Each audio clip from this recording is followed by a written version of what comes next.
नमस्कार साथियों, बात करने वाले हैं मार्केट की बात करें तो सबसे पहले एक बड़ी अपडेट के साथ शुरुआत करते हैं। कल 2 अक्टूबर है, यानी कि गांधी जयंती है और कल भारतीय बाज़ारों में छुट्टी रहने वाली है। उसके बाद निफ्टी की एक्सपायरी के दिन गुरुवार को ही बाज़ार खुलता हुआ नज़र आने वाला है।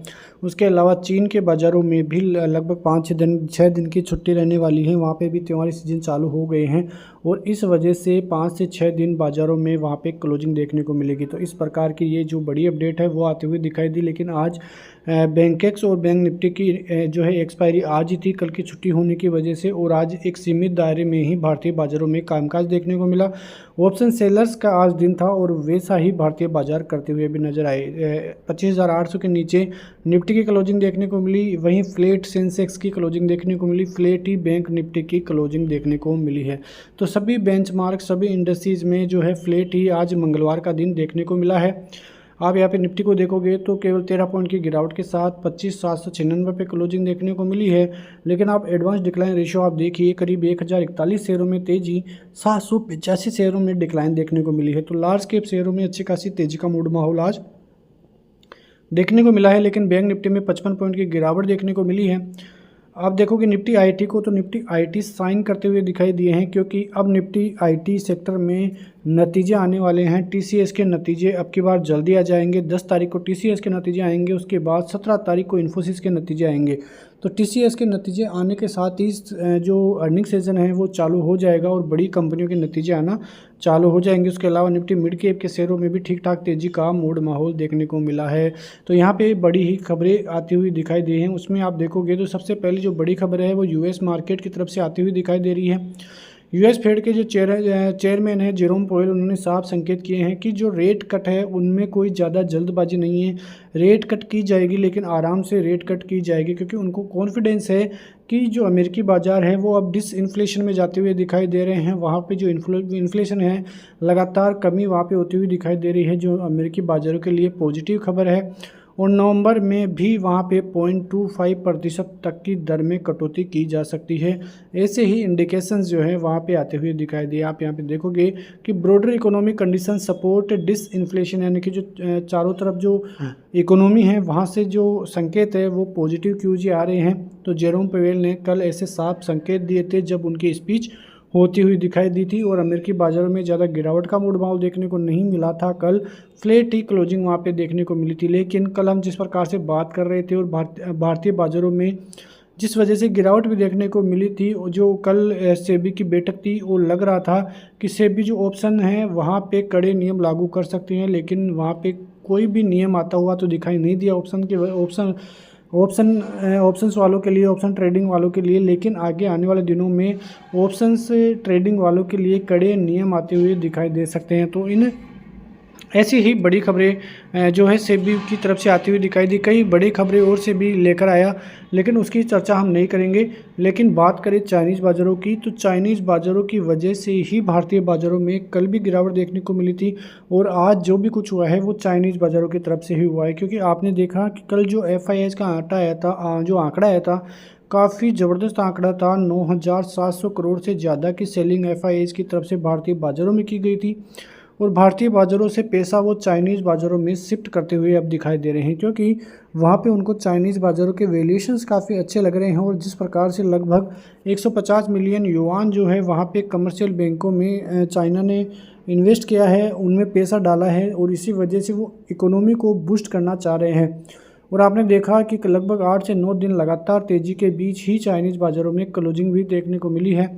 अब चाइनीज़ बाज़ारों की छुट्टी है 5 से 6 दिन, तो उससे थोड़ा भारतीय बाज़ारों को भी राहत मिलती हुई दिखाई देगी, क्योंकि भारतीय FIS का लगातार पैसा चाइनीज़ बाज़ारों में शिफ्ट होता हुआ दिखाई दे रहा है, और ये चिंताएं भारतीय बाज़ारों में बनती हुई दिखाई दी है। लेकिन ये FIS का जो फ्लो है वो ज़्यादा दिन तक ठहरता हुआ दिखाई नहीं देगा, क्योंकि बिना FIS के फ्लो से भी भारतीय बाज़ारों की कंडीशन देखिए, लगातार 5 से 10 साल में अपर साइड की तरफ ही भारतीय बाज़ारों की जो इकोनॉमी है वो जाती हुई दिखाई दे रही है। सभी क्यूज़ पॉजिटिव है, ब्रोकरेज हाउसेज पॉजिटिव है, तो सभी चीज़ें भारतीय बाज़ारों के लिए पॉजिटिव बनी हुई है। अब थोड़े दिन FIS का फ्लोज ना आए तो DIIs भारतीय बाज़ारों को पिछले साल भी संभालते हुए नजर आए थे, इस साल भी DIIs भारतीय बाज़ारों को संभालते हुए नजर आएंगे।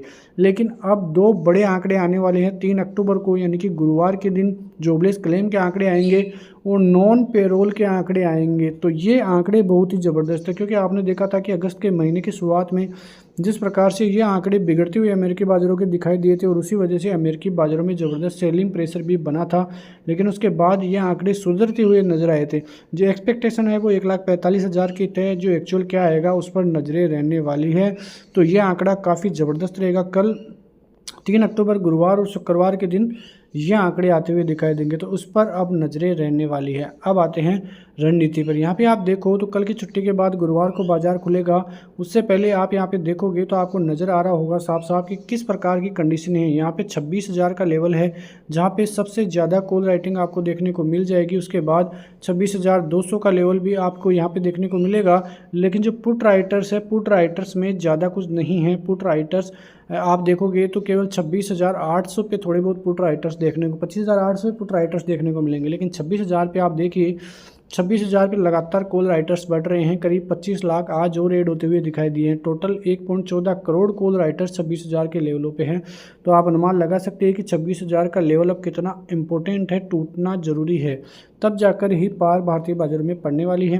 पुट राइटर्स यहाँ पे आज करते हुए दिखाई दिए हैं। करीब 41 लाख की पोजीशन ही 26,000 के लेवलों पे यहाँ पे बची है। आप देखोगे तो अब जो कॉल राइटर्स है वो 60 लाख है 25,800 पे, वहीं जो 53 लाख है पुट राइटर्स है 53,68,000। तो 25,800 का जो आंकड़ा है वो भी आज ज़बरदस्त हुआ है। यहाँ पे भी करीब 35 लाख कॉल राइटिंग आज ऐड हुई है।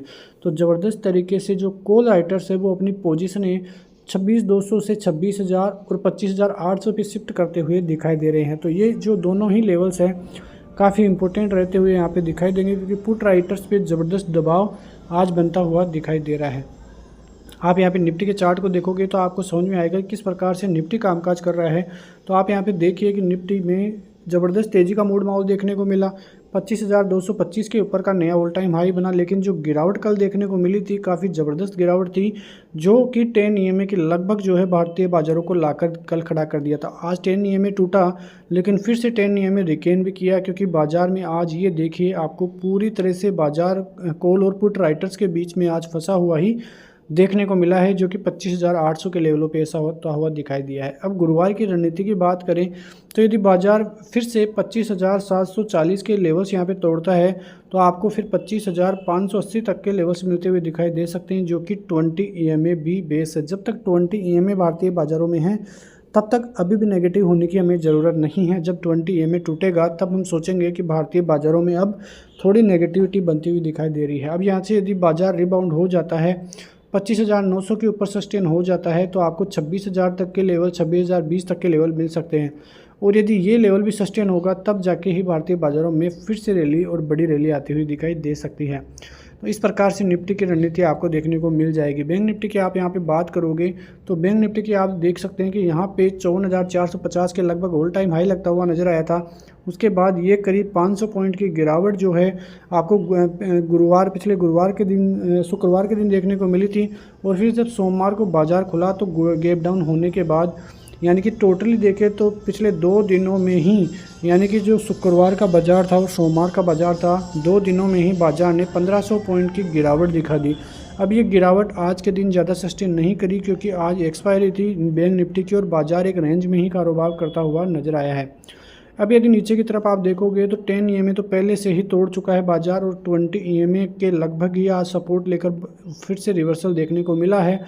तो यहाँ पे 52,780 के लगभग के ज़बरदस्त सपोर्ट आपको देखने को मिलेंगे। यदि ये सपोर्ट भी टूट जाता है तो आपको 52,510 तक के टारगेट्स नीचे की तरफ देखने को मिलेंगे, जो कि काफ़ी अच्छा सपोर्ट पहले से ही यहाँ पे इनिशिएट है।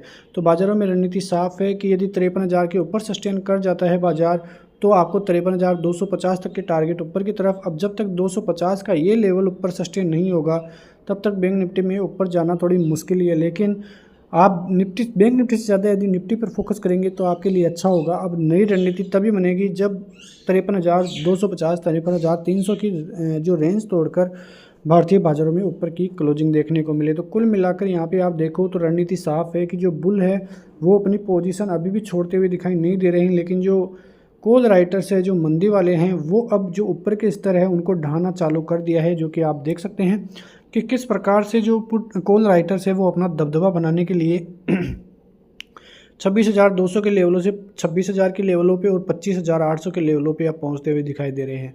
तो क्या ये लेवल इनिशिएट रहेंगे या क्या कूल ऑफ नज़र आएंगे, ये कल की छुट्टी के बाद गुरुवार के दिन ही मालूम पड़ेगा। तो मिलते हैं ऐसी खबरों के साथ, तब तक के लिए नमस्कार। जय हिंद, जय भारत, वंदे मातरम।